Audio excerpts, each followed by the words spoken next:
Michael, thank you, and greetings to all of you. I'm going to read my introduction in full, the first paragraph, because it gives a sense of how my paper is structured, and then I'm going to focus in on the key arguments. COVID-19 has revealed much about the systemic realities of our world, both at the global level and at the local. This paper probes what the COVID-19 pandemic has in its brief time among us revealed about the contours of what the South African Kairos document called church theology. The paper begins with reflection on the revelatory capacity of viruses with respect to social systems, including theological systems. Both HIV, which we live with still here in South Africa, and the coronavirus have a revelatory dimension. The paper then goes on to place a particular emphasis on COVID-19 and to take up a specifically economic focus, reflecting on how, among many other systems, COVID has exposed the economic inequality of our globalized world, and how in so doing, COVID has also exposed the kind of economic analysis that undergirds church theology. This then leads the paper to offer some reflection on the Kairos document's understanding of church theology, followed by subsequent post-Kairos reflections on this theological trajectory, again with particular attention being given to the economic dimensions. The paper then moves to a more detailed analysis of the biblical theological properties of church theology, using the Kairos document itself in the first instance, but also supplementing its analysis with the kindred analysis of Walter Brueggemann's notion of biblical theological trajectories, as well as the Ujamaa centers with which I work, their notion derived from South African Black theology of the Bible itself as a site of struggle. These preliminary reflections then lead into some detailed analysis of how COVID assists us to understand more fully the contours of church theology.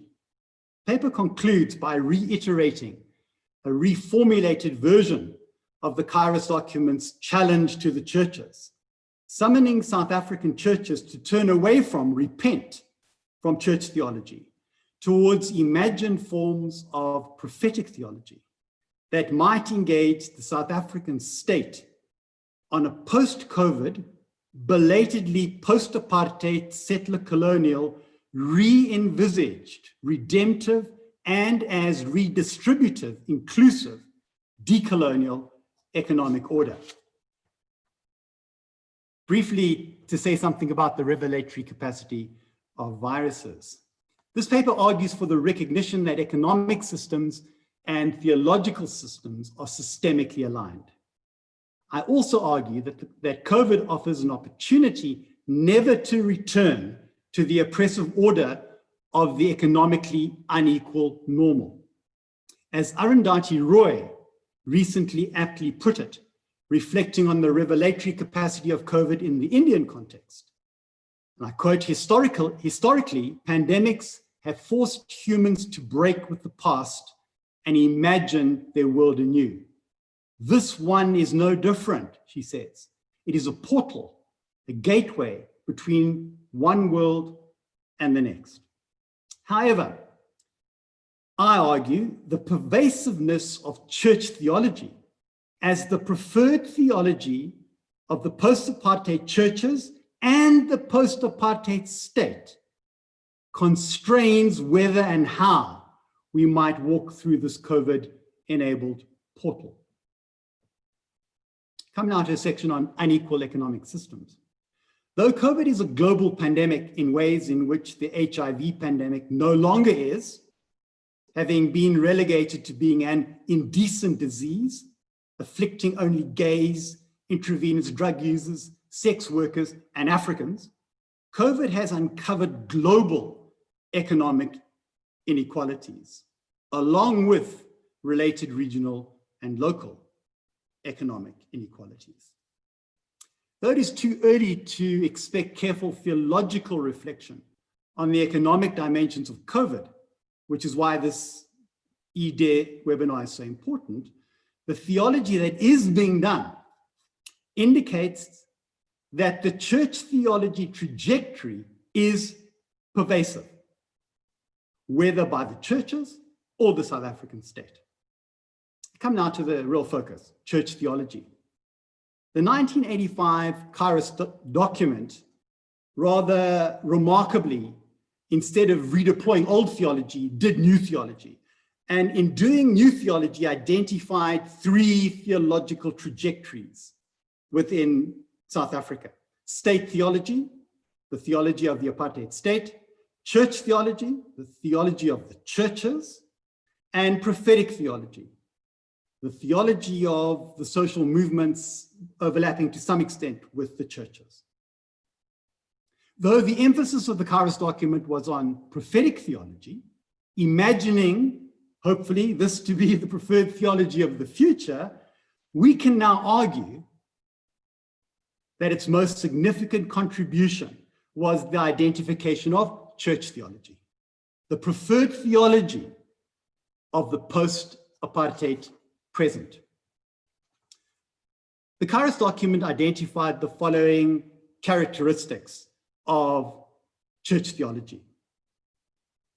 1, it lacks the capacity to provide a systemic or structural social analysis of injustice and oppression. 2nd, it lacks a related theological strategy or orientation. It is unable to take sides with the victims of unjust and unequal social systems. Its orientation is from above, not from below. And thirdly, it is grounded in an otherworldly faith and spirituality that is purely private and individualistic. This was the Kairos document's analysis. Post-Kairos, given that the Kairos document itself failed to understand that the Bible itself is a site of struggle, we can, I think, understand that church theology is indeed a biblical theology. It's in the Bible, unfortunately. And so I turn now to the contributions of people like Walter Brueggemann and Itumeleng Masala, who offer us additional characteristics of what we might call church theology. First,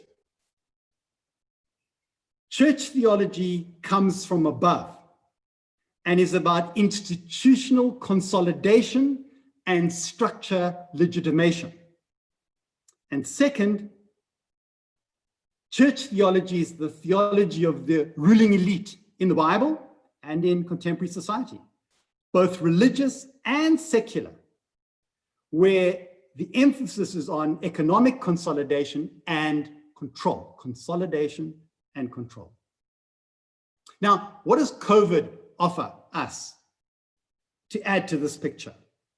COVID too, I'm arguing, has made a contribution, revealing further characteristics of church theology, which became clear in South Africa when the religious sector, beyond the churches, the entire religious sector, but particularly the churches, put pressure on the South African government to reopen the churches when it reopened the economy on the 1st of June, 2020. What emerges out of this particular moment is an additional characteristics of church theology. It's an emphasis on ecclesial economic self-maintenance, ecclesial economic self-maintenance, doing business as the church, sustaining the church itself. As already indicated, my argument is that these cumulative and related characteristics of church theology mitigate against the churches having any economic theological contribution to the South African government's stated vision of a post-COVID new economic order. Our president said a short while ago, clearly this COVID moment, as I say, has given us leverage, the opportunity to usher in a new era. Having failed to radically restructure the South African economy after apartheid, the South African government envisages the post-COVID period as an opportunity for economic redress, belatedly eradicating economic inequality. I conclude. My argument is that not only does the political sector, including the government, not anticipate any theological contribution from the churches towards this post-COVID new economic order, it definitely does not want a prophetic theology, does not want that contribution. It wants the churches to continue to focus on matters of individual and corporate public morality. It wants church theology. Thank you. Thank you very much.